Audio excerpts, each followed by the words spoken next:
You want to expand your business and haul cargo for human space? What exactly made you think this was a good idea, Cadet? Clora's eyes turned a vibrant purple, clear sign of their disapproval. Cadet gave an amused snort that could be considered a laugh. Going around human space just takes too much time if you want to do business in the new Federation colonies. There is a well-established hyperspace route for human-controlled space that reduces travel times by at least 5 standard days. Plus, maybe I can even get some additional business with the humans directly, and make some extra credits along the way. His business partner's eyes changed colour to a bright blue, betraying their agitation.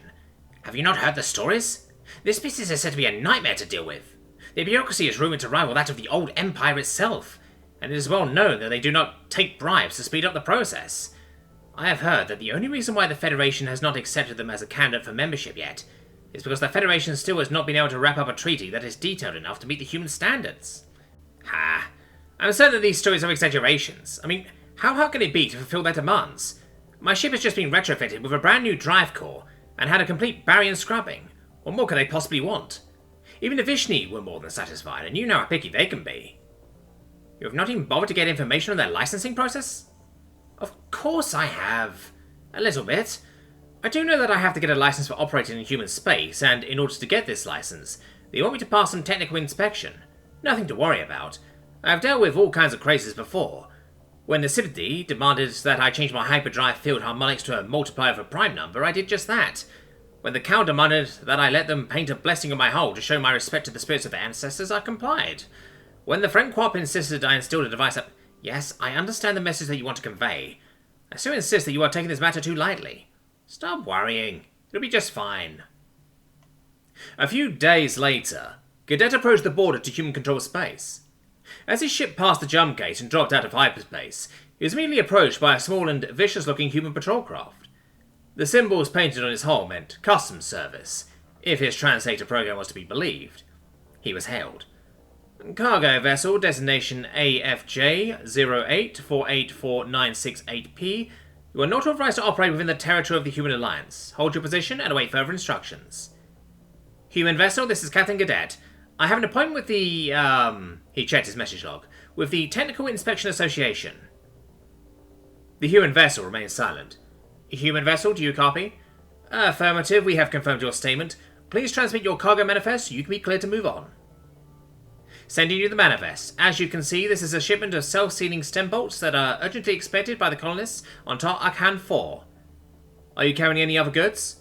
No, my only cargo is self-sealing stem bolts. There was another pause until the human spoke again. Move your vessel to these coordinates. You are advised to follow the prescribed route. Any deviation from this course may result in the use of force. Understood, he said cheerfully, but he began to feel a little uneasy. Had he done something wrong? Why were they treating him like a threat? The words of Clora, his business partner, were still fresh in his memory, yet it seemed to him that their conversation had taken place ages ago.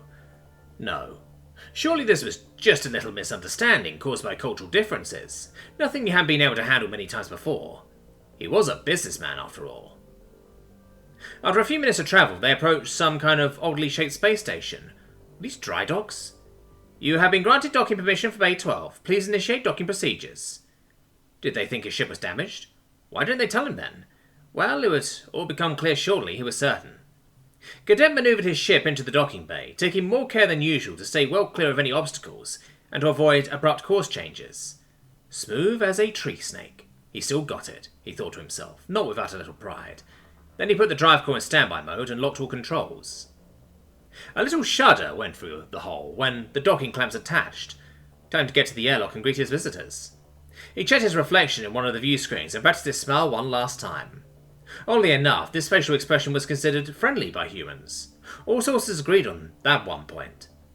To him it just felt weird, but who was he to judge? He had read stories about other strange human customs, like some kind of ritual dance where the dancers were slapping each other's faces. He made his way to the airlock and adjusted his coveralls. The pressure had already equalized. His human visitors were waiting on the other side. He hit the release button, and as the airlock's doors slid open, a waft of air from the human side swept over him. It was slightly cooler than what he was comfortable with, also drier and strangely clean-smelling. There were 7 humans standing in his airlock. They were bipedal, just like his species, approximately the same height, but slenderer. Their natural colours were dull and bland. Their skin, as far as it was visible, was mostly smooth and coloured in shades of brown, ranging from a pale, almost pinkish hue to almost black. They had tufts of fur in the crowns of their heads that were peeking out from under their hats, also coloured in shades of very light, almost yellowish brown to pitch black. Two of them had a little more fur growing around their mouths. Their eyes were startling white, with a brown centre. The two of the humans had very bright blue or green centres. Their eyes were constantly closing and opening again, moving and darting around. It was somewhat unnerving for him. His species' eyes were unable to move on their own. Well, unlike humans, his species had 4 eyes, 2 in the front and 2 at the sides of the head.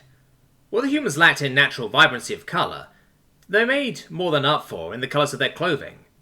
5 of the humans wore coveralls that were a deep emerald green, with parts being coloured silver. The other 2 wore blue clothing with some red trimming. One of the blue-clad ones held out his hand. Ah, he remembered. Humans were descendants of an ancient warrior culture, showing the empty hand with some kind of peace offering. He grasped the hand as he had seen in the guides. The human's grip was unexpectedly strong. "Welcome to the Human Alliance, Captain Cadet. I am Inspector Harding, and this," he gestured towards his smaller partner, "this is Inspector Tan." The other one remained silent, just tilting her head slightly. "We are from the Technical Inspection Association. If your vessel is up to spec, we'll be done here before you even notice." The human smiled, but it only made him seem like a predator who had sighted his prey. "I see," he replied. "Who are they?" he asked, and gestured towards the other group. One of the green-clad humans stepped forward.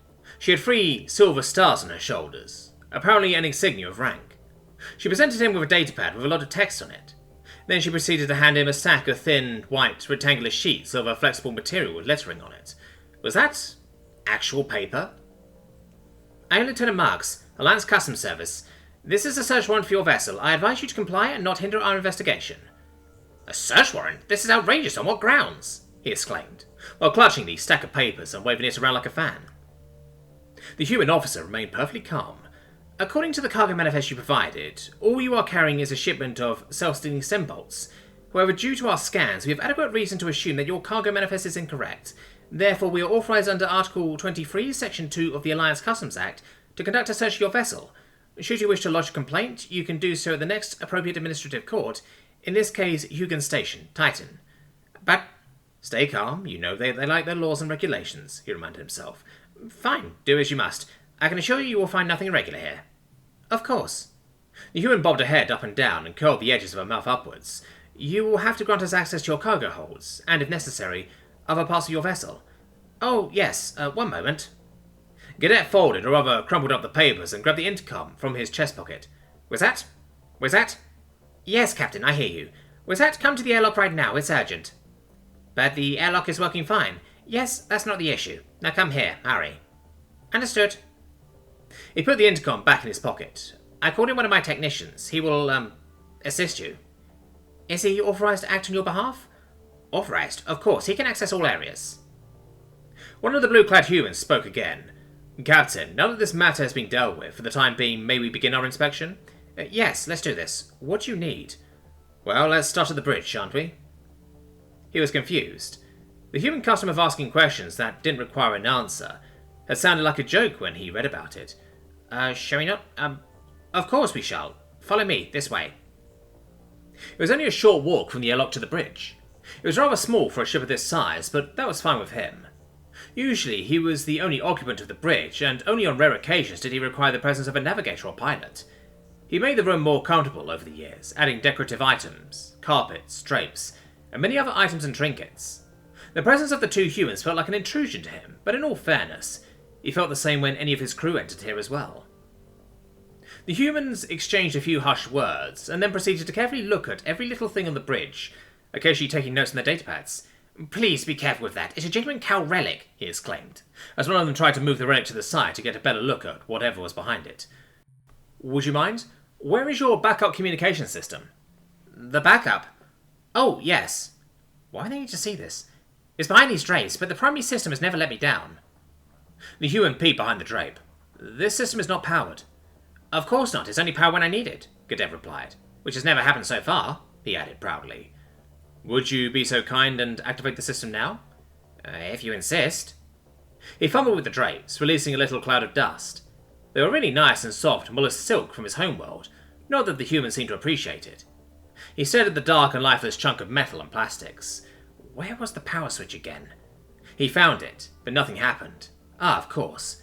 He folded out a power cable that was stored behind the device and connected it to the nearest power socket. Now, after he pressed the switch, the system booted up for the first time, but the screen only showed angular cepeda letters. Oh, entropy, he muttered. He had brought this system when he had last visited the cepeda systems. He should have known that these guys saw no point in making their devices show writing in the basic trading language that nearly every species was using for their commercial displays, because they considered their language and writing superior and more precise than any other. The humans had been watching him all this time. Can you run a basic diagnostic to show that it works? Probably, but I have to find the manual first. It's Sipsy technology, though. No reason to assume it's faulty. The human showed no reaction whatsoever. Does it have its own independent power source? The second human, called Tan, asked. I guess I could make it run on spare power cells, he answered. He had once done something similar when he had still been learning the trade, but that had been many years ago, and on a much shoddier vessel. I see. She typed something on her notepad. Where is your emergency breathing equipment? He didn't understand. There are spacesuits stored near the airlock. There are also some breathers in the engine room. None on the bridge? No. Very well. The humans typed something again. Where do you store your fire extinguishers? My what? He said, failing to understand. What is your standard procedure to contain and extinguish a fire on board? Why do you ask? Seal off the section and depressurize, of course. What if you can't evacuate your crew, or if the pressure doors fail? Now, that is extremely unlikely. It is possible to alter the life support settings to flood an area with carbon dioxide or nitrogen if you really had to. We could still use the shuttlecraft or the lifeboats if it ever came to this, I guess. The humans exchanged some looks. Cadet wasn't able to decipher their body language, so he just tried to smile again, hoping to make a good impression. How often do you conduct emergency drills? Where do you keep your documentation? He felt like he was falling into a deep, lightless hole. What do they want? Were they really that ignorant of galactic standard procedures? Every 2 standard years, every crew member has to renew their certification with the Federation Traders Guild. After completing the course, they get their new badge, which everybody is required to wear. Here is mine, he said, and pointed to a small, triangular metal badge, proving he was a certified captain. You can scan each badge and get confirmation on every certificate from the Traders Guild. Part of the certification is the handling of emergencies and technical problems, according to the standard procedures established and evaluated by the Guild and its technical advisors. The human, called Harding, bobbed his head up and down again. Yes, I am familiar with the Traders Guild and their training standards. They are usually thorough enough. Alliance regulations require regular emergency and fire drills at least once a year on civilian ships. However, according to our recent standardization agreement with the Federation, certifications conducted by the Traders Guild are to be considered sufficient. Sufficient? What insane standards do these humans have? I'm glad the Federation's diplomats are working tirelessly to facilitate free trade and commerce between our nations, he said. For he didn't know what else to say at this point, but he felt he had to say something. Indeed, Harding answered. As long as its engineers or other qualified people are not diplomats who define the standards on which the safety of space travelling relies. Now it's Tan's turn to speak. I think we are about done on the bridge. That is, unless you have made some modifications to the controls of this vessel. Modifications? Well, we studied the technical data package for this design. Most of it seems pretty solid, but there seems to be some owners of these vessels who like to reroute the energy supply of the backup maneuvering thrusters to the primary ones to achieve slightly faster response times. Or similar things, you get the idea. Who would ever get a silly idea like this? Cadet replied and tried to smile again. Luckily, these modifications had been undone by the engineers at the shipyard when the new drive core had been installed. He just hadn't had the time yet to tune everything back to his liking. Tan shot him a look that must have been disapproving. It seemed like she knew, like she could read his mind, but humans were not in any way inclined to telepathy. Of that he was certain. Let's see your medical facilities next, Tan said with a most menacing smile. My what? He stuttered. You have a crew of 12. According to paragraph 35A, section 4, sentence 1, section A of the Interstellar Traffic Health and Safety Act, every vessel having more than 10 regular crew members must be equipped with basic medical facilities. Basic medical facilities, per the definition in paragraph 35B, section 1, must be able to provide immediate care for typical injuries related to the work environment on board. As your ship is not certified to carry dangerous goods, no special provisions for injuries related to handling dangerous goods must be taken into account. Therefore, your facilities need to be able to provide immediate care for thermal or chemical burns, blunt force trauma, acute blood loss, sun decompression, asphyxiation. His head was spinning. How was he supposed to provide this level of... Then it hit him. Of course. His business partner had made fun of him for the purchase, but now there might finally be some real use to it. I have an auto-dock in the guest quarters. His uncle had suffered some serious injuries because of a stupid accident while travelling through hyperspace a few years ago. After having received the news, he had bought the auto-dock device from an old medical facility that was about to be closed down, just to be prepared. For 3 standard years, the device had been collecting dust in the unused guest quarters, but the device's warranty was still valid. It was an older model, but the manufacturer was still around, and he had taken care to make sure the device worked after he had installed it. The humans didn't have to know that the autodock was only intended for himself. "Well, let's see it then," Harding said. "Follow me." There was only one corridor running almost the entire length of the ship, from the bridge all the way to the engineering section. The crew quarters were situated somewhere in the middle. The guest quarters had never been used for their intended purpose, serving as Gadet's personal extra storage space instead. Currently, there was not much in there besides the autodock and 2 crates containing a shipment of Tregian spice wine. Oh, shoot. As they approached, the doors to the guest quarters were already wide open. Inside, they encountered Lieutenant Marks. Wazad was nowhere in sight. Lieutenant Marks stood in front of the 2 crates, one of which was opened, and had one bottle of the deeply red and viscous spirit in her hands. "Captain, Tregian spice wine is a Class 2 narcotic. Importing it into Alliance space without a license constitutes a criminal offense. Not declaring part of your cargo and trying to evade paying import taxes is another one. This is my personal property. I don't intend to sell it. It's for my private collection." "Captain, these are 20 bottles, about 2 litres each. Individuals of your species can hope to consume 250 millilitres at max before the hallucinogens cause an irreversible psychotic breakdown. The Federation banned this concoction years ago due to its inherent danger to most species. But I'm not here to enforce Federation laws. Within Alliance space, this stuff is merely strictly regulated because it is not deadly for humans per se. Now, there is still a way to avoid all this legal hassle. All you have to do is to add these crates to your cargo manifest, pay the import taxes, and apply for a subsequent exemption permit." "I see. How much was this service cost me?" "Captain, I hope you are merely referring to the administrative fees. However, there is another price for our lenience." "What does she want?" Gadet remained silent. Apparently she didn't expect anything else. "You will give us all the information you have on the whereabouts of this spice wine and its destination. We will install a tracking device in each of these crates, and you will deliver them to their designated buyers, in the new Federation colonies, I assume." "Well, yes. Spice wine is not illegal in the new colonies." "Indeed, I see you know about the legal loopholes. However, in order to get it there, you must first transport it through core Federation space, unless you want to go the very long way around and deal with pirates and marauders." She paused and glanced at the 2 inspectors. "Well, I see you still have other business here. I'll leave you to it for now. I'll be in the cargo hold, waiting for your decision." He needed to have a word with Azat when this was all over. He should have stopped her from sneaking off like that. Then again, he should probably have taken better care to hide the crates. Even though the hiding contraband in plain sight act had worked pretty well for him on several occasions in the past. Harding and Tan were chatting with each other, as if they didn't care about what they had just witnessed. "Now, where were we? Ah yes, the autodock. Would you mind?" "Certainly, over here." The autodock didn't look like much. It appeared to be nothing more than a partially transparent cylinder with some padding that you could step into or lie down inside. It would then close and move to a horizontal position, scan you, determine your species and your medical needs, and apply various tools, force fields, and medication to heal your injury or at least stabilize you. It was on standby, as it should be. He activated the device and initiated a basic self-diagnostic sequence. "All systems within normal parameters," a synthesized voice proclaimed. "You have 120 days left on your premium user's license for extending." Gadet shut the machine down. Yes, I know.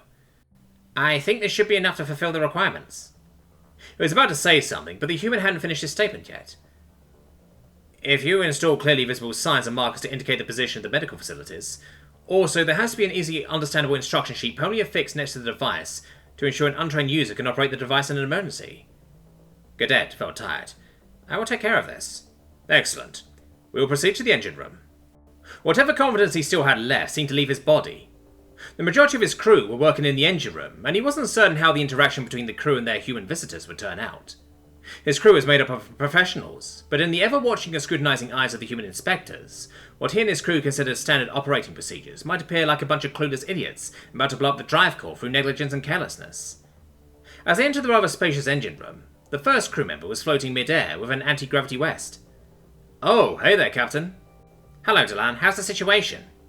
Gadet tried to sound casual, but he failed miserably. His only hope was that the humans were not accustomed to his manners of intonation and body language and wouldn't notice. The situation is good. We're optimizing the flow rate of the intake valves. This new drive core might really allow us to save up to 10% of our fuel compared to the previous one if we do this right. Captain, Harding said, I see no handholds, no ladders, no railings, no hazard markings. We don't need those, exclaimed Delan, while he was floating by again. We're all deeply familiar with this room and with these systems. I've been an engineer on this ship even before the captain here brought it. And railings and such would just be in the way. It's much easier to get around like this. You can only access the systems using anti-grav gear? There's no other way. Turning the artificial gravity down only in one section of the ship messes with the harmonics, so we use the rests. Where's your PPE? Delan looked confused. My what? Oh, you know, hard hats, goggles, gloves. Ah, those are rookies. Once you know your way around, there's no need for any of that. Well, unless you are clumsy like Gorb over there. Shut up, Delan. Gorb shut it back. You have some interesting safety standards, Captain, Harding remarked. Cadet felt a desire to crawl into one of the gaps in the floor platings, but even as a larva, he wouldn't have fit in there. This was bad, no doubt about it. Maybe he needed to go on the offensive. What are you expecting of me? Shall I mark every hot plasma conduit, every adjustment handle, every button, every pipe in a different colour, and send them off behind steel grids so no one can get near them anyway? Harding and Tan looked at each other, then looked at him in silence for a few seconds. Yes, this is exactly what you have to do. But why? There hasn't been an accident on this ship for at least 3 years, and the last one was merely some slightly burnt tentacles, nothing serious. The safety and protection of your crew has to be the highest priority, Harding insisted.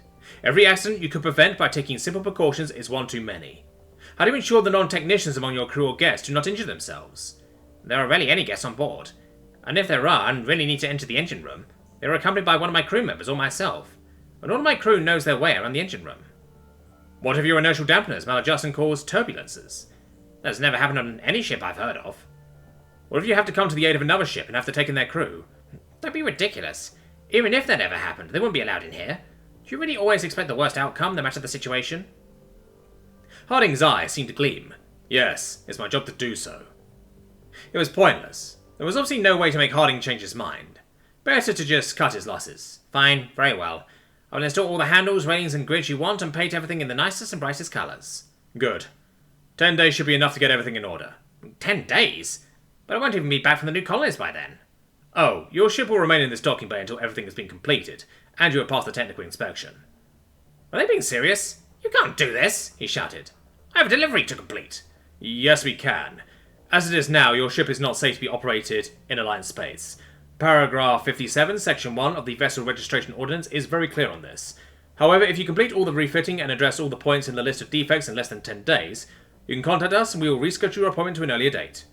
You will hear from me then. Gadetta wanted to sound defiant, but he was just exhausted. Harding handed him a new stack of papers. Here is the inspection protocol. Be sure to rectify all defects and faults listed before you schedule a new appointment. While Cadet was still trying to figure out where Harding had been hiding a stack of paper all this time, Dan handed him yet another piece of paper. This one was tinted blue, however, and here's your invoice. An invoice? He took a quick glance. 2,000 credits? You didn't even give me a license, he shouted indignantly. Processing fees, working time expenses. If you wish to file a complaint... He had heard that one before. Accord. Yes. Goodbye, have a nice day. The two humans said and left him standing in the engine room while they made their way back to the airlock. Now he still had to deal with Lieutenant Marks. He dragged himself to the cargo bay, still clutching the pieces of paper. The humans had opened some crates and were rummaging through their contents. Wesat sat on one of the unopened crates and looked just as defeated as he himself. Captain, I tried to stop them, but they were very insistent on citing laws and regulations and paragraphs. It's alright, Wesat. Lieutenant Marks approached with energetic steps. Captain, I see you finally made it here. Our random samples didn't turn up any more contraband. However, your low-security measures need some more work. You should address this before the next technical inspection. I will. Have you decided on the issue we last spoke about? I will comply with your request, Lieutenant, Gadet said meekly. What choice did he have? Working as a spy for the humans? What had become of him? If Crawler ever found out, they'd never stop mocking him.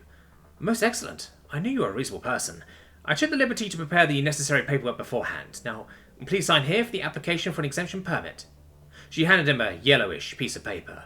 Next, this is an estimate for the import dues and taxes on your spice wine. You'll receive the exact invoice within 3 business days.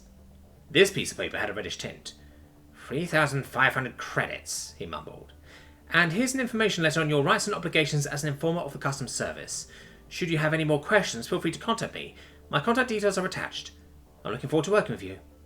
She turned around, barked an order to her personnel, and they all left. 5,500 credits. Probably at least another 2,000 for the second inspection, plus the cost for the retrofit. The penalty for a late delivery. Maybe he can minimise his costs if he managed to complete the retrofit within the next 3 days. The penalty for a late delivery wouldn't be too bad then. He might barely make it if he pushed his crew and his ship hard enough. Where's that? If I ever get another brilliant idea like this one, just bash me on the head with a spanner.